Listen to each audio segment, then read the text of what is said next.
अस्सलाम वालेकुम जी, मेरा नाम सुमैर है और आप मेरा YouTube चैनल देख रहे हैं। उम्मीद करता हूँ आप सब खैरियत से होंगे, खुशबाश होंगे और मेरी दुआ है कि अल्लाह ताला आपको हमेशा खुश आबाद रखे।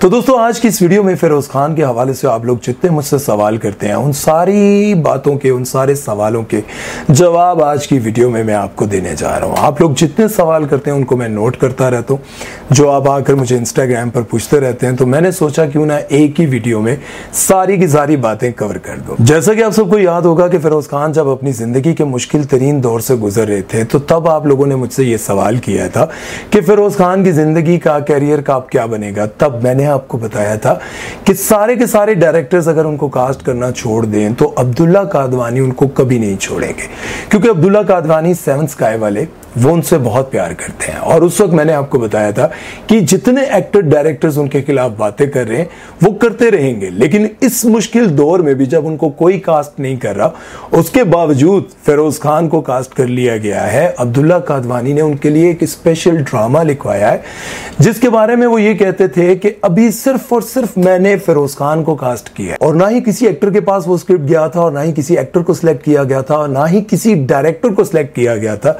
कि इस ड्रामे को कौन डायरेक्ट करेगा। वो स्क्रिप्ट सिर्फ फिरोज खान के पास गया था। और उस वक्त मैंने आपको बताया था कि आप फिक्र ना करें कि एक ऐसा ड्रामा जियो पर आने वाला है जिसे सुनकर, जिसे देखकर आप लोग हैरान और परेशान रह जाएंगे।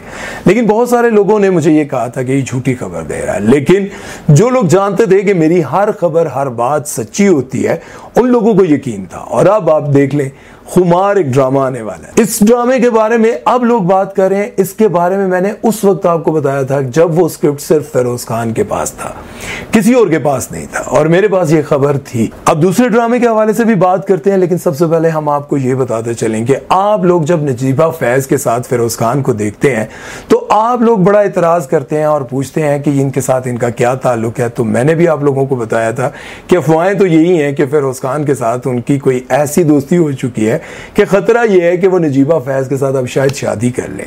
लेकिन ये सारी बातें जब फैलने लगी तो फिरोज खान ने नजीबा फैज को कहा कि तुम ये क्यों तस्वीरें लगा रही हो, तुम इस तरह से क्यों पब्लिसिटी कर रही हो। तो उन्होंने आकर एक बहुत बड़ा जो है ना पूरा पैराग्राफ लिखा और उसमें कहा कि आप लोग बिला वजह शुरू हो जाते हैं तनकीद करना। हाइकिंग पे बंदा इसलिए जाता है जहां जाने के बाद आपकी टेंशन रिलीज होती है, लेकिन वहां पर जाने के बाद, वहां की तस्वीर लगाने के बाद आप लोगों ने तो टेंशन ही दे दी।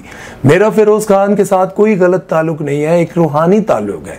तो बीबी जरा मैं आज आपसे पूछना चाहता हूं, फिरोज खान से भी पूछना चाहता हूं। आपने भी कहा कि फिरोज खान ने भी कहा कि बंदे का एक रूहानी ताल्लुक भी होता है, तो रूहानी ताल्लुक में इस तरह के कपड़े पहनकर जाते हैं।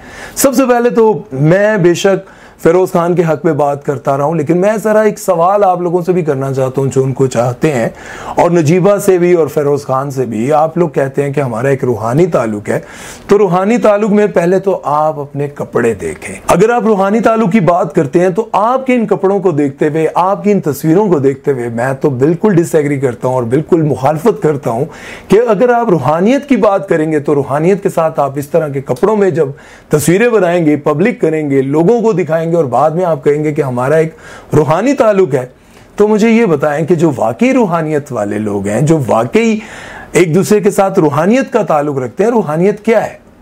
रूहानियत मैं अगर इस वीडियो में बयान करने लग जाऊं तो बहुत टाइम लग जाएगा, लेकिन हमारे लोग इतने भी सादे नहीं हैं जो वो रूहानियत को ना समझते हो। अगर आपका नजीबा के साथ रूहानियत वाला ताल्लुक है तो सबसे पहले तो आपको अपनी ड्रेसिंग को देखना चाहिए। खैर, मान लिया कि आप दोनों के दरमियान कोई ऐसी बात नहीं थी, लेकिन ये तस्वीरें लगाने के बाद आप रूहानियत की बात ना करें।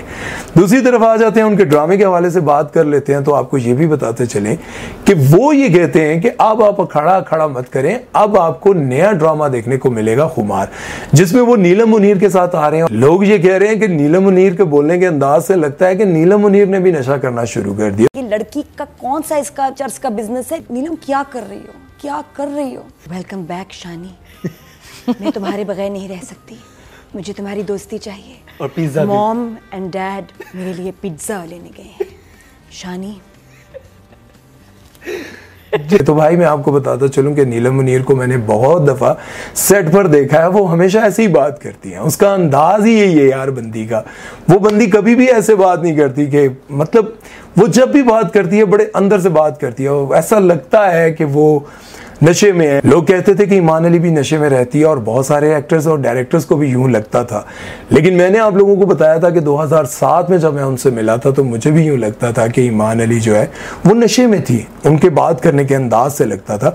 लेकिन बाद में पता चला कि ईमान अली जो है वो बेसिकली एक बीमारी में मुब्तला है जहां पर उनकी जुबान जो है वो बेजान हो जाती है और वो बड़ी मुश्किल से बात करती हैं, जैसे कोई इंसान नींद में होता है या नशे में होता है, सेम वैसा ही उनका एक्सेंट और अंदाज जो है वो आपको देखने को मिलता है। तो नीलम मुनीर के हवाले से भी यही कहा जा रहा है कि उनका जो ड्रामा आ रहा है वो सेट पर भी बहुत सारे लोग, जब मैं उनसे बात कर रहा था, उनके बारे में पता कर रहा था, तो वो ये कह रहे थे कि नीलम मुनीर आजकल ऐसे लगता है जैसे टुन होती है। लेकिन मैं आपको बताता चलूँ कि मैं नीलम मुनीर को वैसे बेसिकली जानता हूँ, वो ऐसे ही हमेशा बात करती है। और ड्रामा सीरियल अखाड़ा की तमाम तर रिकॉर्डिंग शूटिंग सब कंप्लीट हो चुकी है। अब वो जा चुका है म्यूजिक पर और एडिटिंग पर। बहुत जल्द आपको शायद नेक्स्ट मंथ या फिर उससे अगले महीने बहुत जल्द आपको देखने को मिलेगा। और आपको ये भी बता दूं कि ग्रीन टीवी अभी तक इतना ज्यादा फेमस नहीं हुआ, लेकिन अखाड़ा आने के बाद ऐसा आप लोग देखेंगे कि ग्रीन टीवी के नसीब जाग जाएंगे। अभी तक ग्रीन टीवी ने बहुत जबरदस्त प्रोजेक्ट्स पेश किए हैं, लेकिन मैं आपको बता दूं कि ग्रीन टीवी ने अभी तक वो मुकाम हासिल नहीं किया।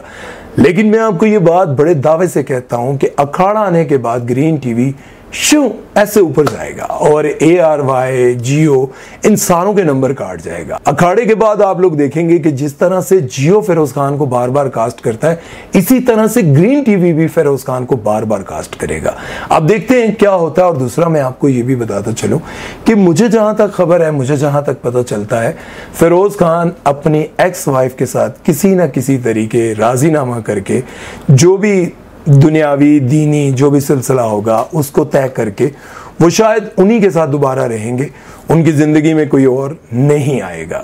ये मैं आपको बड़ी जो है ना सच्ची और पक्की खबर दे रहा हूं। लेकिन मुझे ये बात समझ नहीं आ रही कि जिस औरत ने उनको इतना ज्यादा डिस्टर्ब किया, जलील किया, बर्बाद किया, बदनाम किया, वापस वो उन्हीं के साथ रिश्ता जोड़ेंगे तो उनका बहुत बड़ापन होगा, बहुत बड़ा दिल होगा। लेकिन ये सब कुछ मुझे यूं लगता है कि वो सिर्फ और सिर्फ अपने बच्चों के लिए कर रहे हैं।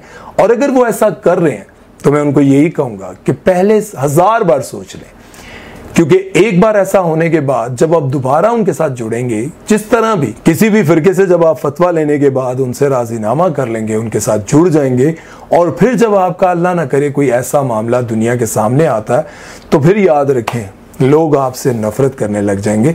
1000 बार सोचिएगा। मैं चाहता हूं कि जिंदगियां वापस जुड़नी चाहिए, रिश्ते जुड़ने चाहिए इस्लामी और शरई तरीके के मुताबिक। लेकिन क्या आप ये सब कुछ भूल सकेंगे? अगर आप ये सब कुछ भूल सकते हैं तो फिर आपका बहुत बड़ा दिल है।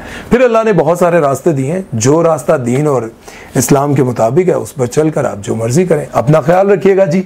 यही खबरें थी, उम्मीद करता हूं कि आप लोगों को पसंद आई होंगी।